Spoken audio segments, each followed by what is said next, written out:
Good morning बच्चों। कैसे हैं आप लोग? बच्चों, इस लॉकडाउन के कारण आप लोगों की पढ़ाई कुछ ज़्यादा ही बाधित हो गई है।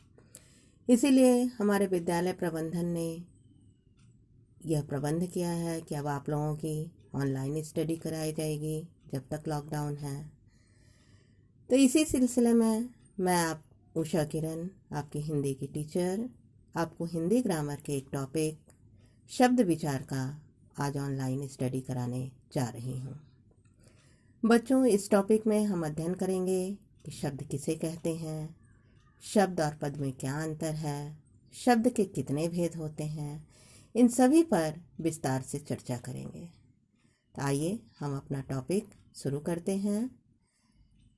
यह जो टॉपिक है शब्द विचार, यह आप लोगों के लिए काफ़ी इम्पोर्टेंट टॉपिक है, क्योंकि बिना इसको समझे आगे ग्रामर में पढ़ा नहीं जा सकता है। इस टॉपिक को मैं आपको एक ग्रामर की बुक के माध्यम से समझाने जा रही हूँ। यह टॉपिक आपको भी किसी भी हिंदी ग्रामर की बुक में आसानी से मिल जाएगा। तो चलिए हम शुरू करते हैं।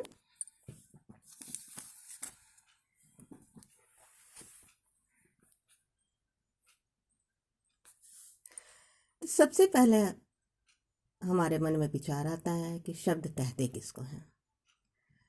तो वर्णों या ध्वनियों के सार्थक मेल को शब्द कहते हैं, जैसे मैं, वह, राम, पटना, पंकज आदि। इसमें हम देख रहे हैं कि प्रत्येक शब्द जो है कई वर्णों से मिलकर बना है, जैसे पंकज प, क, ज इत्यादि वर्णों के मेल से बना है। और साथ ही साथ ये जो पंकज शब्द है इसका अर्थ भी निकलता है। पंकज का मतलब कमल भी होता है। पंकज हम उसे भी कहते हैं जिसका जन्म कीचड़ से हुआ है। तो ये सार्थक शब्द है। तो शब्द होने के लिए यह जरूरी है, केवल वर्णों के समूह को ही हम शब्द नहीं कह देंगे। हम शब्द वैसे ही वर्णों के समूह को कहेंगे जिनका कोई एक निश्चित अर्थ निकलता है। अब हम आते हैं शब्द और पद की ओर। बहुत से लोग शब्द और पद में कोई खास अंतर नहीं समझते हैं, किंतु बच्चों, दोनों के बीच अंतर होता है। शब्द हम उसे ही कहेंगे जब तक वह वाक्य में प्रयुक्त नहीं हुआ है, यानी अलग अलग जब शब्द होते हैं तो वे शब्द कहलाते हैं, जैसे राम, आम इत्यादि। लेकिन वही शब्द जब वाक्य में प्रयुक्त हो जाते हैं तो वे पद बन जाते हैं, जैसे राम आम खाता है।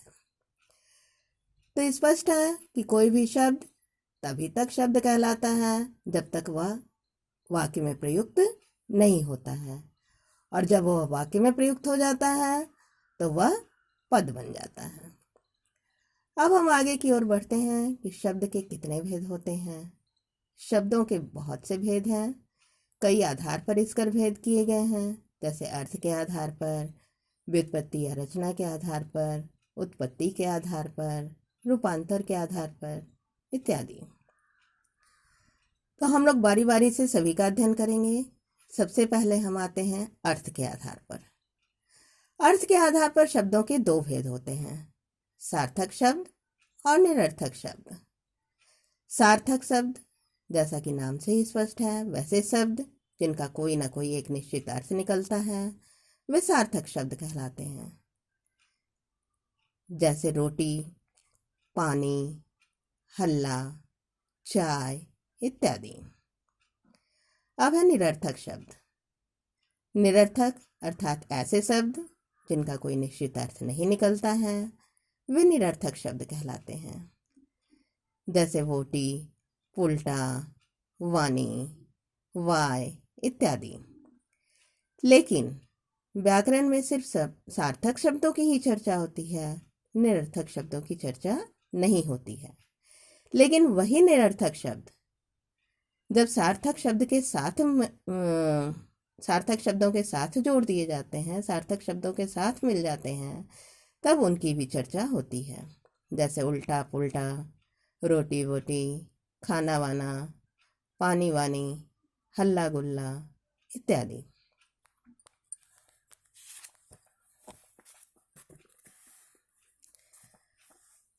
अब हमारा नेक्स्ट भेद है व्युत्पत्ति या रचना के आधार पर। व्युत्पत्ति, बनावट या रचना के आधार पर बच्चों शब्द के 3 भेद होते हैं: रूढ़ शब्द, यौगिक शब्द और योग रूढ़ शब्द। सबसे पहला है रूढ़ शब्द। रूढ़ शब्द वैसे शब्दों को कहा जाता है जिन शब्दों के अगर हम खंड करें तो खंड करने पर कोई भी अर्थ न निकले, तो वैसे शब्द रूढ़ कहलाते हैं। जैसे मान लीजिए रोग। रोग को अगर हम खंड करें तो होगा रोज और ग। सिर्फ रो का या सिर्फ ग का अलग अलग खंड करने पर कोई अर्थ नहीं निकलता है, अतः ऐसे शब्दों को हम रूढ़ शब्द कहेंगे। यानी ऐसे शब्द जिनका खंड करने पर कोई अर्थ न निकले उन्हें रूढ़ शब्द कहते हैं। नेक्स्ट है आपका यौगिक। यौगिक शब्द ऐसे शब्दों के मेल से बने शब्द को कहते हैं जिनका अगर खंड किया जाए तो प्रत्येक खंड सार्थक होता है। सार्थक होता है अर्थात यानी प्रत्येक खंड का कोई ना कोई एक निश्चित अर्थ निकलता है। जैसे मान लीजिए विद्यालय।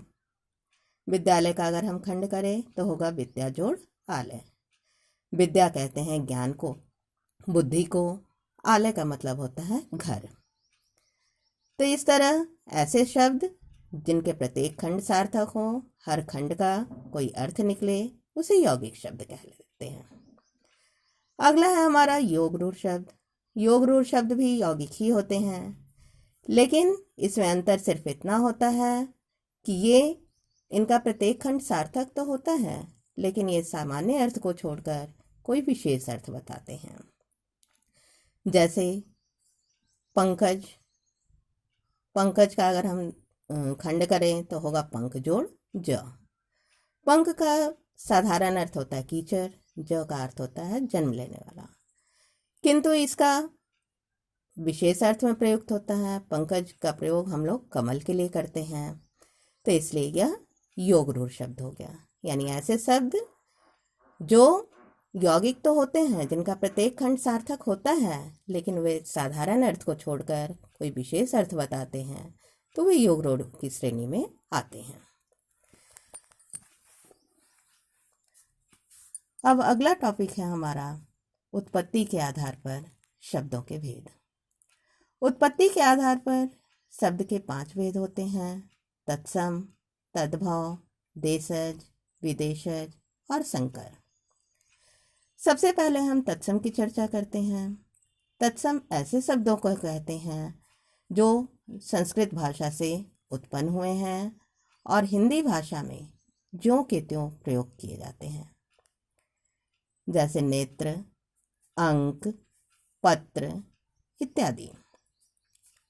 तद्भव। तद्भव हम ऐसे शब्दों को कहते हैं जो संस्कृत भाषा से तो निकले हैं, किंतु थोड़ा परिवर्तित होकर हिंदी भाषा में प्रयुक्त किए जाते हैं, तो ऐसे शब्दों को हम तद्भव शब्द कहते हैं।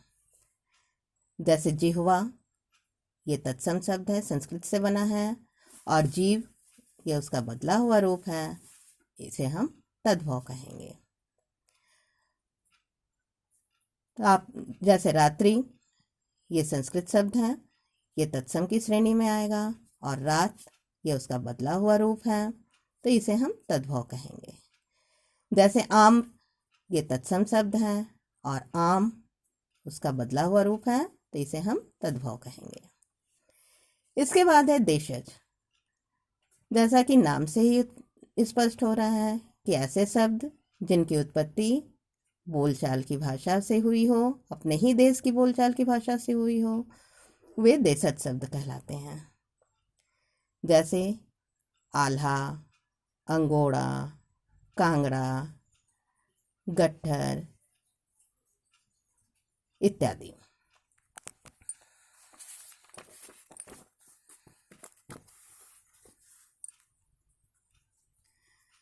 उसके बाद आते हैं विदेशज। ऐसे शब्द जो विदेशी भाषा के हैं किंतु हिंदी में ज्यों के त्यों प्रयोग किए जाते हैं, ऐसे शब्दों को विदेशज कहा जाता है। जैसे ऑक्सीजन, अक्टूबर, चॉकलेट, जजमेंट, पार्सल, अजनबी, अंदर, अचार इत्यादि। अब उसके बाद नेक्स्ट हमारा आता है संकर। संकर के अंतर्गत हम ऐसे शब्दों को रखते हैं जो दो भाषाओं से मिलकर बनते हैं। दो भाषाओं से मिलकर बने हुए शब्द संकर शब्द कहलाते हैं। जैसे मान लीजिए हम कहें रेलगाड़ी। रेलगाड़ी दो शब्दों से मिलकर बना है, रेल जोड़ गाड़ी। रेल हमारा इंग्लिश शब्द हुआ और गाड़ी हिंदी शब्द हुआ। तो ऐसे शब्द जो दो भाषाओं से मिलकर बने होते हैं उन्हें हम संकर शब्द कहते हैं। अब अगला है हमारा रूपांतर के आधार पर। रूपांतर के आधार पर भी शब्दों के दो भेद होते हैं, विकारी और अविकारी। विकारी शब्द ऐसे शब्द जिनका रूप, लिंग, वचन, पुरुष और कारक के अनुसार परिवर्तित हो जाते हैं, उन्हें विकारी शब्द कहते हैं। इसके अंतर्गत संज्ञा, सर्वनाम, विशेषण, क्रिया आते हैं। अविकारी शब्द ऐसे शब्द जिनका रूप, लिंग, वचन, पुरुष और कारक के अनुसार कभी भी परिवर्तित नहीं होता है, उन्हें हम अविकारी शब्द या अव्यय शब्द कहते हैं। इसके अंतर्गत क्रिया विशेषण, संबंध बोधक, समुच्चय बोधक, विस्मयादि बोधक आते हैं।